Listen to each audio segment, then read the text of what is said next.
Assalamualaikum pemirsa, selamat datang di Story Rahmat. Di sini kita akan membahas Mekah adalah neraka bagi Siti si pendosa, kisah yang penuh inspirasi, misteri, dan kejutan. Jadi siapkan diri kalian, karena ini akan jadi cerita yang seru. Malam itu, langit Mekah terasa begitu dekat, seolah menyentuh puncak Ka'bah. Tapi bagi Siti, tanah suci ini bukanlah tempat damai. Suara gemuruh azan bergema, namun telinganya hanya mendengar bisikan-bisikan aneh, seperti suara tangisan dan jeritan yang hanya ia sendiri yang bisa mendengarnya.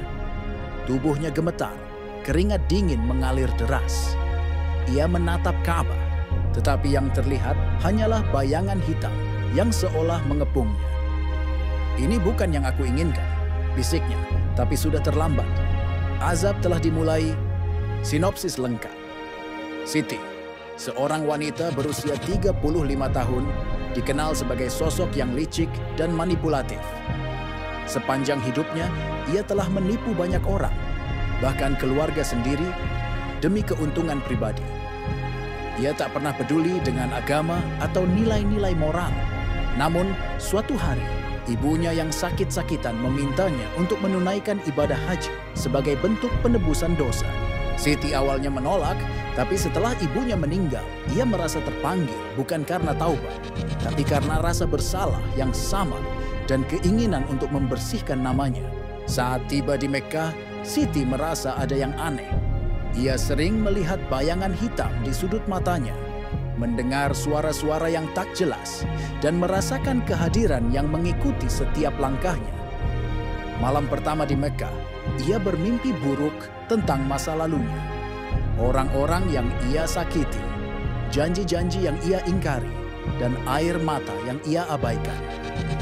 Ia terbangun dengan jantung berdebar kencang, tapi menganggapnya hanya efek jet lag. Namun, keanehan terus berlanjut. Saat ia bertawaf mengelilingi Ka'bah, ia merasa ada tangan tak terlihat yang menariknya, membuatnya hampir terjatuh. Saat minum air Zam-Zam, ia merasakan air itu seperti api yang membakar tenggorokannya. Orang-orang di sekitarnya tak merasakan apa-apa, tapi bagi Siti, Mekah seolah menjadi neraka baginya. Puncaknya saat ia berada di Jabal Rahmah, tempat di mana Nabi Adam dan Hawa dipertemukan. Siti melihat sosok ibunya berdiri di kejauhan. Sosok itu mendekat, tapi wajahnya berubah menjadi mengerikan, dengan mata kosong dan mulut yang terus mengucapkan, "Kau belum bertaubat, Siti. Azab menantimu." Siti pun berlari, tapi dimanapun ia pergi, bayangan masa lalunya terus menghantuinya. Ia menyadari bahwa Mekah bukanlah tempat untuk bersembunyi dari dosa-dosa, melainkan tempat di mana segala keburukan akan terungkap. Setelah kejadian di Jabal Rahmah, Siti mencoba untuk tetap tenang. Ia berpikir bahwa semua ini hanyalah halusinasi akibat kelelahan atau stres. Namun semakin ia berusaha mengabaikannya, semakin kuat pengaruh bayangan dan suara-suara itu menghantuinya. Ia mencoba berdoa, tapi kata-kata doa itu terasa asing di mulutnya, seolah-olah ia tidak pantas untuk mengucapkannya. Suatu malam saat ia sedang beristirahat di penginapan, Siti mendengar suara tangisan yang berasal dari luar kamarnya. Ia membuka pintu, tapi tidak ada siapa-siapa.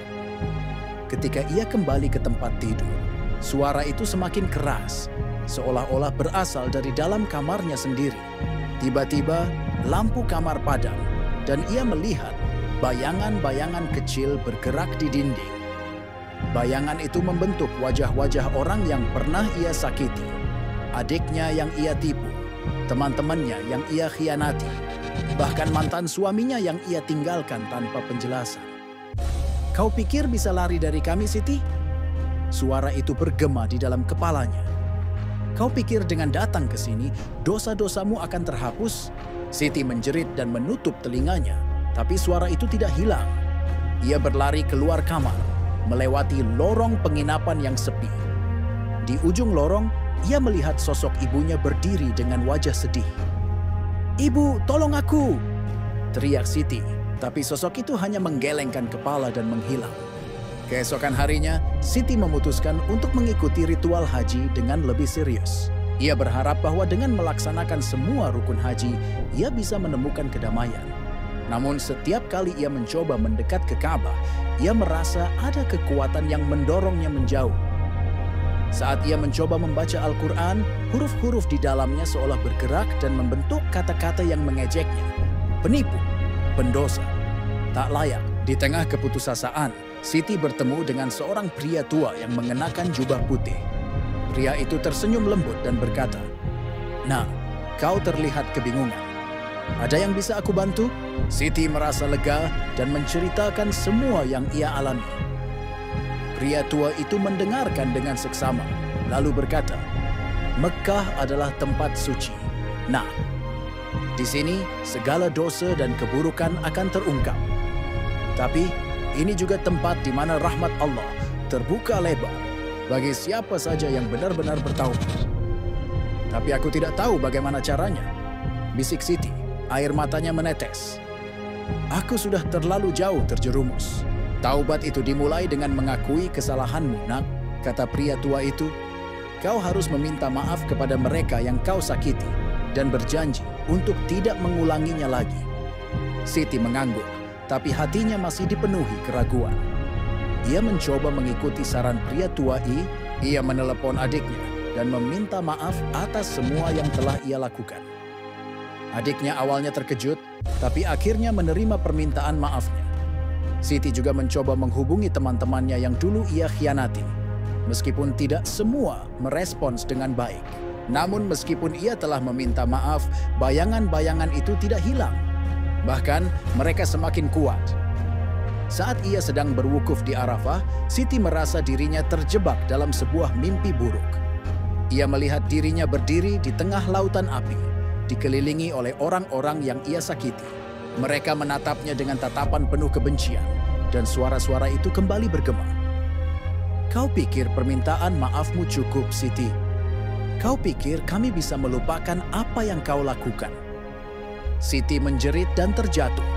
Ketika ia sadar, ia berada di tenda medis. Seorang dokter berkata padanya bahwa ia pingsan karena dehidrasi. Tapi Siti tahu, ini bukan hanya soal dehidrasi. Ia merasa dirinya semakin terpuruk dan azab yang ia rasakan semakin nyata. Lalu di hari terakhir hajinya, Siti memutuskan untuk pergi ke Jabal Rahmah sekali lagi. Ia ingin mencoba berdoa dengan sungguh-sungguh, memohon ampunan. Tapi saat ia tiba di sana, ia melihat sosok ibunya lagi. Kali ini, sosok itu tidak menakutkan, tapi terlihat sedih. "Siti, nak, kau harus memilih," kata sosok itu. "Kau bisa terus lari dari dosa-dosamu, atau kau bisa menghadapinya dan meminta ampun dengan tulus." Siti menangis. "Aku tidak tahu bagaimana, Ibu. Aku takut." "Takut itu wajar, nak. Tapi ketahuilah, Allah Maha Pengampun. Asalkan kau datang dengan hati yang tulus, Dia akan menerimamu." Siti mengangguk dan mencoba berdoa. Kali ini, ia merasa ada kehangatan yang menyelimuti hatinya. Tapi tiba-tiba, angin kencang berhembus dan pasir mulai berterbangan. Siti merasa dirinya ditarik oleh kekuatan yang tak terlihat. Ia mencoba berpegangan, tapi pasir itu seolah menelannya. Siti menghilang. Tak ada yang tahu kemana ia pergi. Beberapa jemaah mengaku melihat seorang wanita berlari ke arah padang pasir sambil berteriak meminta ampun. Namun, jejaknya hilang di telan pasir. Apakah Siti berhasil menemukan penebusan atau justru menjadi korban azab yang ia ciptakan sendiri?